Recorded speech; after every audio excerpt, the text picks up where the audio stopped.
હવે એમાં હસ્તે સાહેબ ચારની છે ને આપણે ચારની. હવે એમાં એક અમારે બેન છે પ્રાથમિકમાં અને એક અમારે જ્ઞાન સહાયક.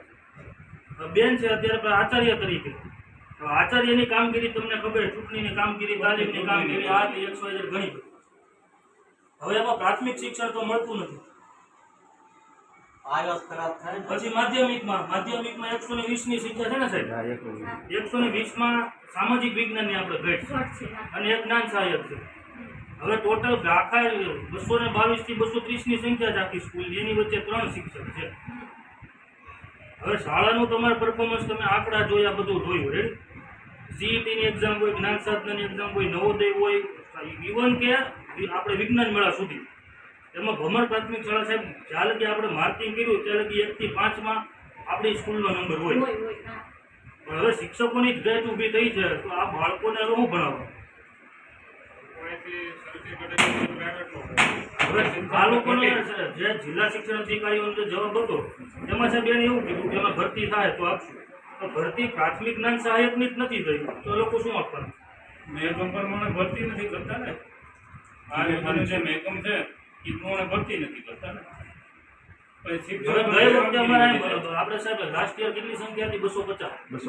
એમાંથી આ વખતે 15 થી 20 લોકોએ તેના બાળકોને ઉઠાવી દીધું શિક્ષકની ઘટના કારણે. હવે હાલો જે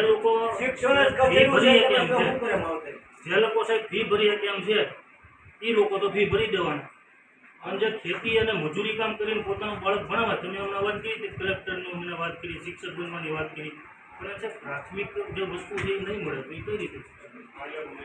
પ્રાથમિક એજ્યુકેશન જે જરૂરી છે એ જ નહીં મળે તો એ કઈ રીતે બનશે કલેક્ટર? કારણ કે આપણે પાઠ્યપુસ્તકમાં મૂળભૂત ફરજ પેલું પાકવાનું આવે. તમે માર્કિંગ કરજો, દોડતી જાઓ છો કે જ્યાં કોઈ શાળામાં એ પાનું ભણાવે છે બાળકને પૂછ્યું. પછી જે તે વિદ્યાર્થીમાં અલગ અલગ પ્રકારની ઓલી હોય, કળા હોય. એક ગણિતમાં નિપુણ હોય, એક સામાજિક વિજ્ઞાનમાં હોય, તો એ પ્રમાણે એને અઠવાડિયાના છેલ્લા 2 કલાક ભણાવવામાં આવે છે, નથી ભણાવવામાં. સંગીતના શિક્ષક પછી નથી અમારા સાહેબ સ્પોર્ટની ફેસિલિટી નથી. આ સાધનો આવી ગયેલા પડ્યા છે સાહેબ, હજી આપણે આવ્યા નથી. મુખ્ય વિષય કોમ્પ્યુટરના શિક્ષકો સાહેબ નથી. કોમ્પ્યુટર આજે આપણે તમને ખબર છે કે બધી શાળાઓમાં છે, પ્રોજેક્ટર છે, આ તે બધું. કોમ્પ્યુટરના શિક્ષક હોય તો આ ઓનલાઈન જે ડેટા એન્ટ્રી શિક્ષણ વિભાગનું કામ છે એ સંભાળે, તો એક શિક્ષક એમાં અચવાય નહીં. આ પરિસ્થિતિ છે સાહેબ. તમે શિક્ષણ વિભાગના અધિકારી તરીકે, પ્રતિનિધિ તરીકે જ્યારે ભમર ગામમાં આવ્યા છો ત્યારે આખા ગામ વતી આ એક રજૂઆતને તમે સમજજો અને સમજીને તમારી રીતે તાલુકામાં કહેવાનું ત્યાં કહેજો, જિલ્લા શિક્ષણ સમિતિમાં, જિલ્લા પંચાયતમાં કહેવાનું થતું હોય ત્યાં કહેજો. તમારા રિપોર્ટમાં આ વસ્તુ લખો. ગામ લોકોની આવી લાગણી છે. ગામનું સાહેબ પરફોર્મન્સ સારું છે એટલા બાબતે તમને, બાકી ગામનો શાળાને પૂરેપૂરો સપોર્ટ છે. ઇન્ફ્રાસ્ટ્રક્ચરમાં જોયો ભમર ગામની શાળા આખા તાલુકામાં આવી જાય, બીજે નહીં. છોકરાઓને ઉપાડવા માંડ્યા છે વાલીઓ. શું કરે તો સુખીમાં ઉપર નહીં, બાકી બીજા મજૂરી કરે એને શું કરવાનું? અને આ ગામમાં જાજા છે ને કોઈ બહુ ખુલ્યા નથી. હજી લખાણ દીધું છે.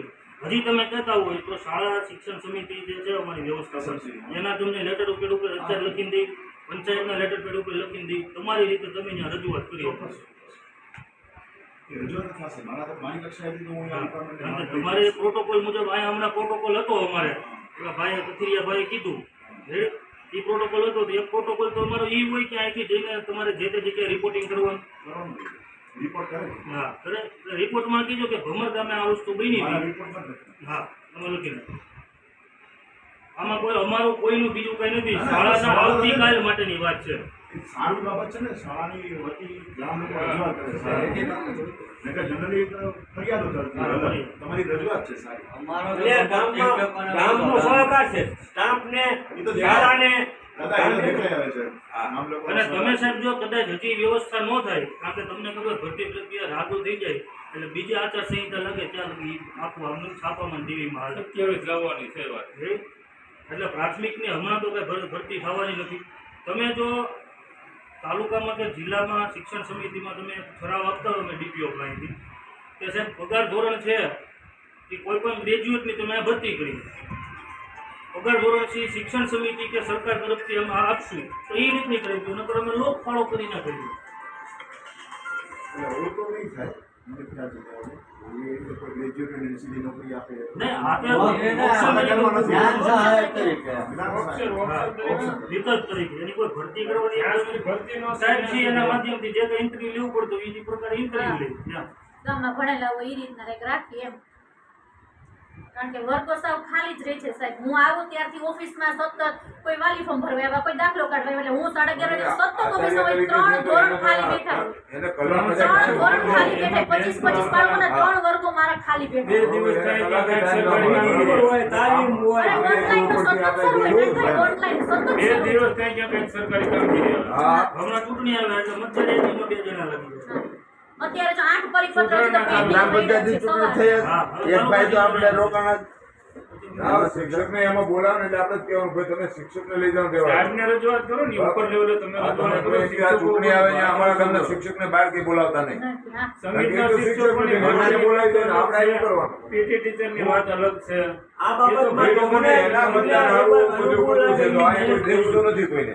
બીજું કાંઈ નહીં. મારા હાથમાં છે ને હકીકત છે. બસ, તમારી મેનેજ રજૂઆત કરજો છે. અહીંયા. એ અમારા ગામ અમે કરી છે ને ગામ વચ્ચે વિનંતી કરી છે. તો આખા ગામ વચ્ચે આ તમને કેવી? આખું ગામ તમે માધ્યમ છો ને, હું તો માધ્યમ છું ને, હું નથી શીખવતો. તમે માધ્યમ છો કે ભાઈ આ રીતનું ગામ લોકોએ રજૂઆત કરી છે કે અમારા શિક્ષકો છે ચૂંટણીમાં રોકાયેલા રહે છે. 3 શિક્ષકો છે ચૂંટણીના કામગીરીમાં રોકાય, સરકારી કામગીરીમાં કોમન રોકાયેલા રહે છે. કામગીરી તો બધી વિસ્તારમાં હોય છે પણ તમારે જે શિક્ષકોની ઘટ છે ને એ બાબતમાં હોય છે. હવે એ તમે તમારી બાકી કામગીરી તો કોમન કામગીરી